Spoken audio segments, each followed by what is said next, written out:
નમસ્કાર દર્શક મિત્રો, આપ નિહાળી રહ્યા છો SS2 ન્યૂઝ ચેનલ।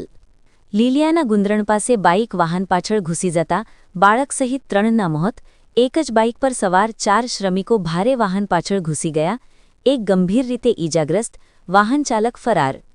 લીલિયા તાલુકાના ગુંદરણ અને ઢાંગલા ગામ વચ્ચે ગત રાત્રિએ એક ભયાનક માર્ગ અકસ્માત સર્જાયો હતો। અજાણ્યા ભારે વાહન પાછળ બાઇક ધડાકાભેર અથડાતા સર્જાયેલી આ દુર્ઘટનામાં 2 યુવાનો અને એક બાળક સહિત કુલ 3 લોકોના ઘટના સ્થળે જ કમકમાટીભર્યા મોત નીપજ્યા છે, જ્યારે અન્ય એક યુવાન ગંભીર રીતે ઘાયલ થતા તેને સારવાર અર્થે પ્રથમ લીલિયા અને ત્યારબાદ વધુ સારવાર અર્થે અમરેલી રિફર કરેલ। પ્રાપ્ત વિગતો અનુસાર ઢાંગલા ગામની સીમમાં વાડીમાં ભાગ્યા તરીકે કામ કરતા પરપ્રાંતીય શ્રમિક પરિવારના 4 સભ્યો એક જ મોટરસાઇકલ પર સવાર થઈને જઈ રહ્યા હતા।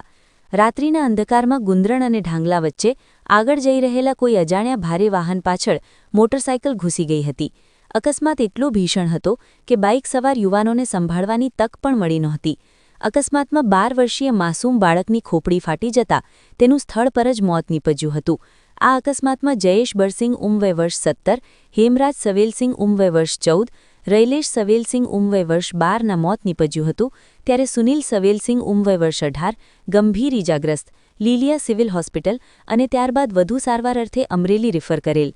આ તમામ શ્રમિકો મૂળ મધ્યપ્રદેશના વતની છે, પરંતુ છેલ્લા 16 વર્ષથી આ વિસ્તારમાં સ્થાયી થઈ ખેતમજૂરી કરી પોતાનું ગુજરાન ચલાવતા હતા।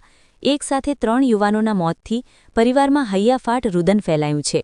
ઘટનાની જાણ થતાં જ લીલિયા પોલીસ સ્ટેશનના પીઆઈ MD સાળુંકે તેમજ PSI YM જાડેજા સહિતનો પોલીસ કાફલો ઘટના સ્થળે પહોંચી ગયો હતો અને મૃતદેહોને પોસ્ટમોર્ટમ માટે લીલિયા સિવિક હોસ્પિટલ ખસેડી વાહન ચાલક વિરુદ્ધ ગુનો નોંધી તેને પકડવા ચક્રો ગતિમાન કર્યા છે।